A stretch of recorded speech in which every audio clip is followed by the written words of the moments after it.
একটি গুপ্ত বাহিনী 5 তারিখের পরে ধীরে ধীরে আত্মপ্রকাশ করেছিল।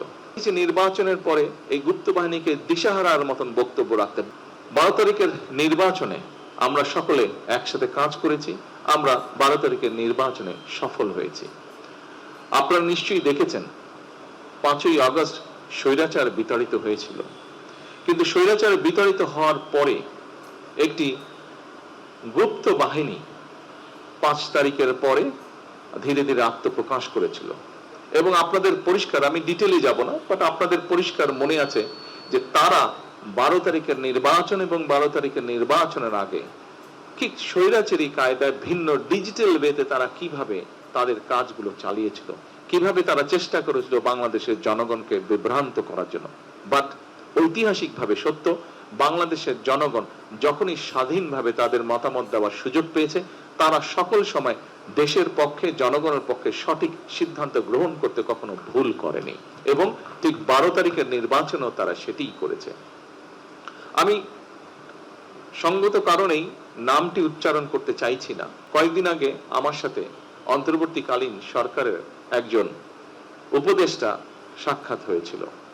কথা প্রসঙ্গে উনি বলছিলেন যে উনারা যে 18 মাসের মতন দেশ পরিচালনা করেছেন, এই 18 মাস উনারা দেখেছেন যে কত অসহায়ের মতন উনারা ছিলেন। উনি বলছেন, উনি একজন সেই সরকারের উপদেষ্টা হিসেবে বলছেন, এবং উনি বলছেন সরকারের 60% উপরে সেই গুপ্ত বাহিনীর ইনফ্লুয়েন্স ছিল।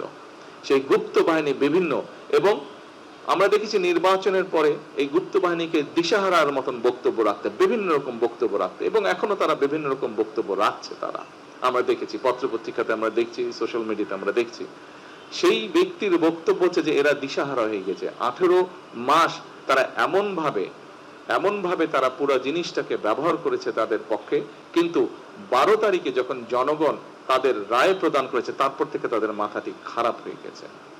প্রিয় সহকর্মীবৃন্দ, 16-17 বছর স্বৈরাচারের রেখে যাওয়া পুরো একটি বিধ্বস্ত ইকোনমি, 16-17 বছর রেখে যাওয়া স্বৈরাচারের একটি বিধ্বস্ত জ্বালানি বা বিদ্যুৎ ব্যবস্থা, 16-17 বছর ধরে স্বৈরাচারের রেখে যাওয়া একটি শিক্ষা ব্যবস্থা, একটি যোগাযোগ ব্যবস্থা, একটি স্বাস্থ্য ব্যবস্থা, যেটি বলি না কেন প্রত্যেকটি ব্যবস্থা ছিল বিধ্বস্ত। সরকার গঠন করার সাথে সাথে সরকার গঠন, এই যে আমার টেবিলেও অন্তত 2জন আছেন, মন্ত্রী পরিষদের সদস্য আছেন, ফাইন্যান্স মিনিস্টার আছেন, এবং পরিকল্পনা আছেন। পরিকল্পনা মন্ত্রী যে আছেন এখানে, উনি সরাসরি আমাদের জোটের ভিতরে বা আমাদের যুগপৎ আন্দোলনের সাথে ওনারা ছিলেন। উনি ভালো বলতে পারবেন, হয়তো ফাইন্যান্স মিনিস্টার তার দলের কথাই বলবেন, কিন্তু পরিকল্পনা মন্ত্রী তিনি তো সরাসরি আমাদের দলে না, উনি যুগপৎ আন্দোলনের শরিক, আমাদের একজন, আমাদের সকল সহকর্মীর মধ্যে একজন, কিন্তু উনিও দেখছেন যে কি একটা বিধ্বস্ত অবস্থায় সরকার গঠন করতে হয়েছিল। এবং সাথে সাথে একটা দিন পরে সরকার শুরু হওয়ার একটা দিন পরে রোজা এসেছে। আপনারা নিশ্চয়ই দেখেছেন, আপনাদের মনে আছে বেশি দিন হয়নি রোজা হয়েছে। আলহামদুলিল্লাহ, আসার সাথে সাথে রোজাটা পাওয়ার পরেও আমরা বিভিন্ন রকম, একে তো সেই প্রশাসন ছিল, এক প্রশাসনের মধ্যে গুপ্ত বাহিনীর লোকজন ছিল, 2 প্রশাসনের মধ্যে তখনও স্বৈরাচারের লোকজন ছিল, এখনো আছে হয়তো বিভিন্ন জায়গায়। তারপরে আমরা বিভিন্ন রাত দিন পরিশ্রম করার মাধ্যমে আমরা চেষ্টা করেছি রোজাটাকে এমন একটা পর্যায়ে রাখতে যেখানে মোটামুটি ভাবে সারা দেশের মানুষকে একটি স্বস্তি দেওয়া যায়। 100% না হলেও আমি নিশ্চয়ই কেউ অস্বীকার করবে না, আলহামদুলিল্লাহ মোটামুটি ভাবে একদম নতুন একটি সরকারের জন্য যেভাবে আমরা ম্যানেজ করি, আলহামদুলিল্লাহ মানুষজনকে কিছুটা হলেও আমরা কমফোর্ট দিতে সক্ষম হয়েছি।